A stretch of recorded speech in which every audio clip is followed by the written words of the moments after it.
Hey there! Today I'm going to show you how to add Retroarch to Sega Genesis Mini using Project Lunar. Think of Retroarch as a one-stop program that lets you run all kinds of different emulators on the Sega Genesis Mini. We're going to use a USB drive so that we can increase the storage for the Sega Genesis Mini. So we'll start by plugging in our USB drive and making sure it is formatted to FAT32 or exFAT. As you can see, mine is a 16GB drive and is in the exFAT format, and it is best to not have anything on it. So I'm gonna inject it, and then we want to connect the Sega Genesis Mini to our PC. And don't forget to hold down the reset button.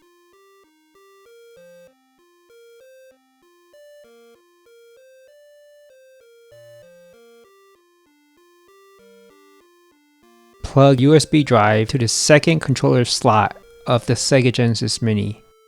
And once all that is done, finally launch Project Lunar. Once Project Lunar is open, click on the Open Game Manager. Wait for the Mini to sync to Project Lunar. As you can see, we now have 14GB of free space for ROMs. Go to Tools/Get Retroarch Cores, and think of cores as the emulators.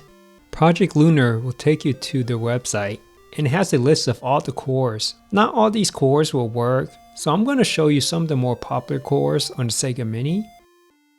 Our first one is going to be the FCEUMM core, and this is used for the original NES console.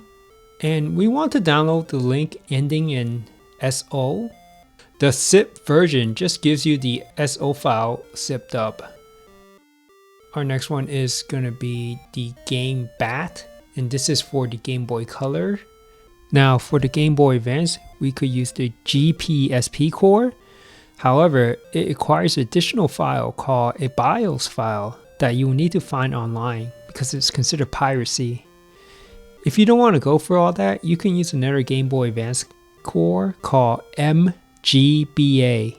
Very easy to remember. Finally, for the Super Nintendo, we can use the SNES 9X or the SNES 9X 2010. It really depends on the game and if you are using ROM hacks, as each of these cores will offer a different experience. For all other consoles, I linked my guide below that will show which cores work best and what other system you can play on the Sega Genesis Mini. So once you download the core or emulators that you want, disconnect the Sega Mini from the PC and then boot it up. We want to keep our USB drive connected to Sega Genesis Mini. In Project Lunar, at the boot screen, we want to press right and select Emulation Station. Wait for Project Lunar to install the mods into the USB drive. It is okay if you get the error message, Emulation Station not installed. Once done, turn off the Sega Genesis Mini and put the USB drive back into our PC. I am going to pull up the folder containing the cores I downloaded, which is the Super Nintendo core and an Atari core, along with a ROM for the Atari emulator. Plug in the USB drive and you will notice Project Lunar installed 3 folders on the USB drive. And in that, we will go to Project Lunar and then ROMs. And in this folder, we will add our ROMs. You can just copy and paste all your ROMs into this ROM folder.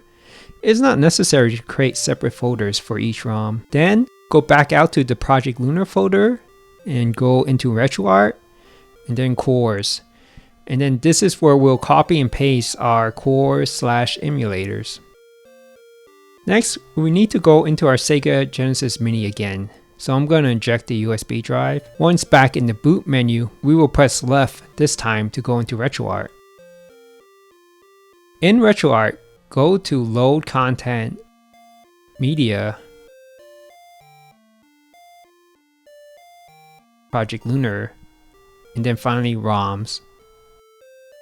The emulators and ROMs are stored on your USB drive, so you must keep it attached to the Sega Genesis Mini. So this is how we'll play all the ROMs that we install on our USB drive. If you need to exit the game or select another game, you have to press the reset button on the Sega Mini to bring up the main menu. So if you find this inconvenient, we can actually assign the Retroarch main menu to our controller instead of hitting the reset button on the mini console.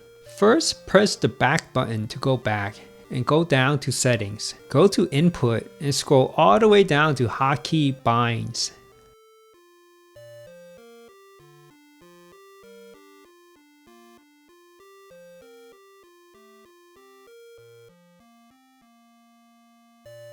You can scroll through the list of options to assign the menu, but not every option is going to be applicable on the Sega Mini controller. You can see that I pick down plus select, but the choice is up to you. Getting to this main menu is a convenient way of switching to another ROM or just going back to the Sega Genesis Mini home screen. Just a reminder for those who prefer to have a written guide to check out my website, segaminimods.com. It's a simple step-by-step guide with picture that goes over everything we cover in this video and much more. So once again, thank you so much for watching.